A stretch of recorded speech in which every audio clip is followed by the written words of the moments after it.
No, it's always been like this. Don't worry about it.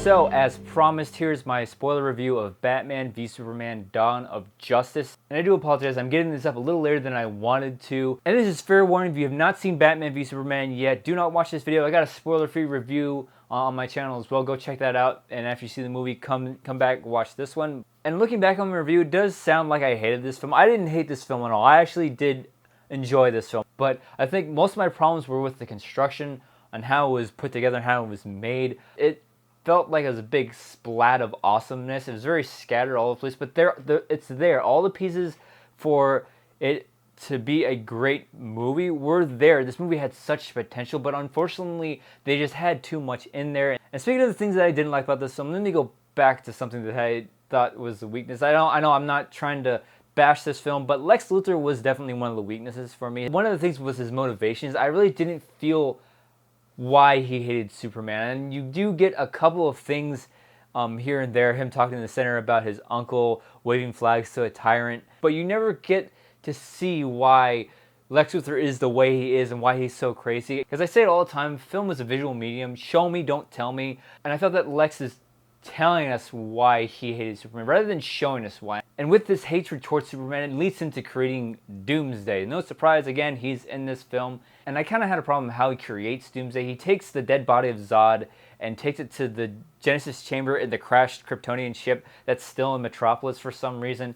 And he goes in and he mixes it, and he cuts his hand and mixes his blood in the Genesis chamber, and that's how he creates Doomsday. And it's just very quick how he gains access to it, because like, the computer asks him, like, do you want to assume control? And he's like, yeah, yes, please. And is that it? And then when he finally gets to creating Doomsday, the computer warns him, and it's like, oh, the whole creating of the nameless, whatever, I can't remember how she says it, but like, it's against Kryptonian law. There's like, well, where's the Kryptonian council now? And the computer's like, well, they're all dead. And he's like, all right, very, very well, let's carry on. The computer's like, all right, let's go ahead and do it. And it's just like, it felt too convenient for me. It felt like they're just trying to push the story along just to have Doomsday in the film. And so to get back on track, the stuff that I did like about this film, Wonder Woman was definitely one of the strengths in this film for me. I really like Gal Gadot's performance. And so granted, she didn't say much in the film. It was mostly her just, you know, fighting. And when she does show up as Wonder Woman in the film, I got excited. I thought it was a really cool moment. It did get spoiled a little bit by that stupid trailer they released with Doomsday in it, and you see her, Batman, and Superman on the final shot as the beginnings of the Justice League. Had they not shown the point where she shows up and saves Batman in the trailer, that moment would have been so much more awesome for me. But regardless of the trailer, I did like that moment. When she does finally show up as Wonder Woman, it is pretty freaking cool. Because for most of the film, she's just mostly Diana, and you don't see her as Wonder Woman until the end of the film. The first glimpse that you get of her as Wonder Woman is in this old photo of her back in the day that's sort of connecting to the Wonder Woman film that's going to be coming out. That I thought was really cool. Which then brings me to another thing that I really didn't like about the film, was shoving all of this Justice League stuff into it. Again, I thought it was cool that they were in here, but the way that they were presented was just so lazy. It just, Batman gets his hands on Lex Luthor's files. It's all these discoveries about metahumans with all the Justice League people. You have one for Flash, Cyborg, Aquaman. One was really freaking awkward. And then you have the one picture of Diana when it reveals that she's actually Wonder Woman. Again, all this stuff is really cool to see in this movie, but I wish they would have just packaged it a different way, rather just in an email. And it's really weird that all the emails had icons of all the superheroes. They had all their superhero logos on them. And like, somebody actually spent time to think up and create symbols for all of these metahumans. I'm like, really? They can't just leave the names? I think it would have been better if it was in an email to just put the names of the characters. Because if you're a superhero fan, you know who these characters are, you know their names, because just seeing their names would be cool enough, and just have it as an Easter egg. But having it in a top secret file and have them actually go in and click each one and showing us every single one was such a lazy way of doing it. I really think they should have just put that at the end of the film and have Batman going through it and saying, okay, we need all these people to fight, because we're gonna have to have all these people fight because of this vision he has. Because he has this nightmare sequence that sort of alludes to Darkseid. You see that this whole desert-like futuristic, like Mad Max type of future for the Earth, and Batman's in it, and it's like this vision of Superman being the enemy and helping Darkseid. Apparently, that was pretty cool. That's something that's sort of, it dives into more of all of Batman's fear, and again showing us why he wants to take down Superman. And then when he wakes up out of it, he has another sort of dream vision. Flash coming to him from the future saying like, you were right about him, Lois Lane is key, come find us Bruce, come find us. That kind of Justice League tie-in I was totally cool with, because it's very brief and it raises all the right type of questions of like, where are we gonna go for the Justice League. It leaves sort of like the shroud of mystery. It leaves us wanting to see more of the Justice League and gets you really excited for future Justice League things. Those are the type of tie-ins that I really liked. But of course, this movie is called Batman v Superman. That's what I went to this movie expecting. I expected to see Batman fighting Superman, and a lot of the build to the big fight is just conflict of ideals, with Clark not liking how Batman handles crime through vigilante justice in Gotham, and of course, Batman not trusting Superman because he's this overpowered alien that can turn on everybody. That was something that I kind of enjoyed in the film. I liked that conflict of ideals. But when the fight actually does happen, it's really just like them knocking each other around for a little bit, and then it just sort of ends. I really wish we would have gotten more of them meeting up in the film, at least once or twice. They don't have to fight the entire time, but I really wish it would have been them talking out and sort of building up that conflict of ideals a little bit more. You do get one scene with them actually together. They only say like 2 words to each other and then it's over with, and I feel had they done more of that, the fight would have had more weight and I would have been more excited to see them fighting.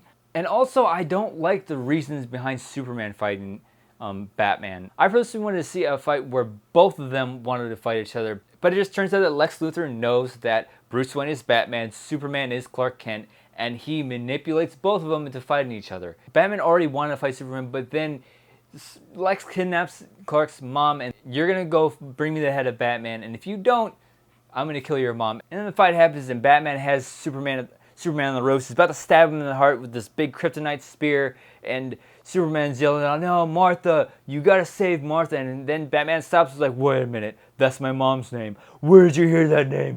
Where did you hear that name?" And there's a moment where I mentioned in my review that when Batman is just straight up murdering criminals in the street, that scene loses its weight. And if Batman would stick to his code and not kill people, and when he gets Superman into this situation, he finally has to come to grips like, hey, if I want what I need, I have to kill this alien.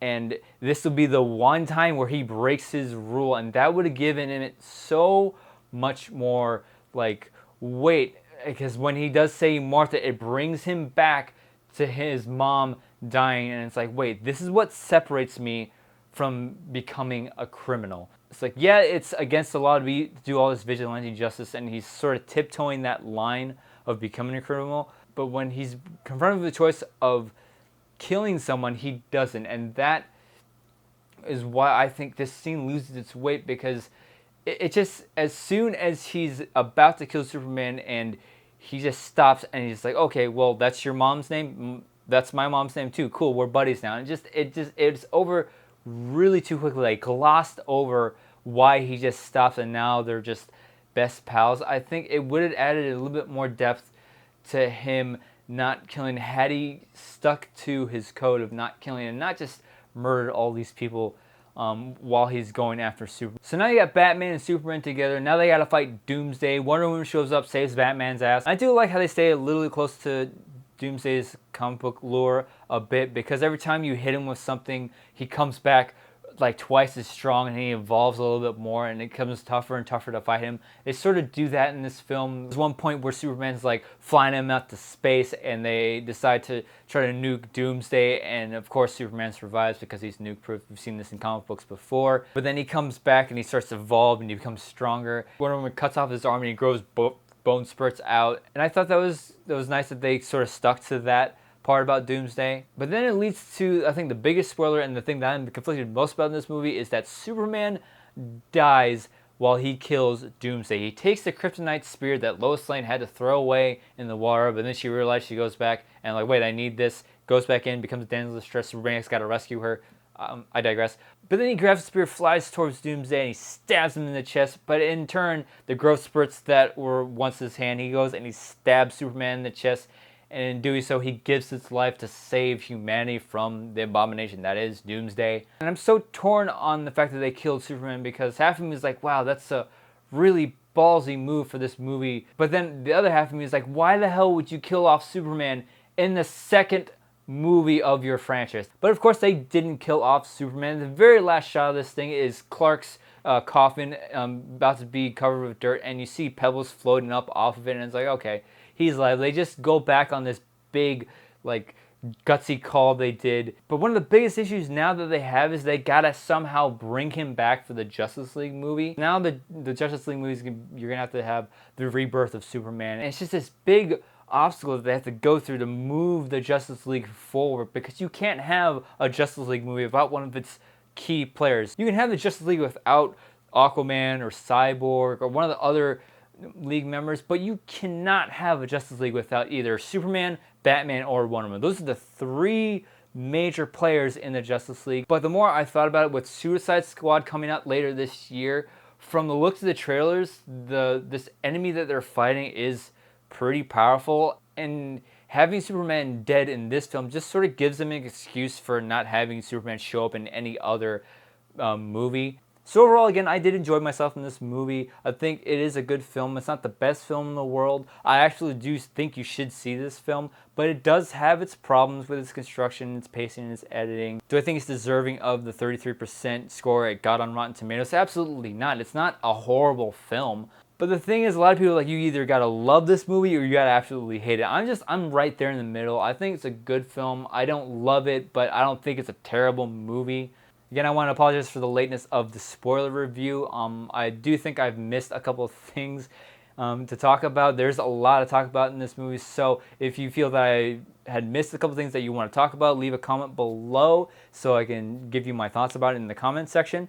And as always, thank you so much for watching. If you like this, you can click right here and see more videos. Bye, Andrew.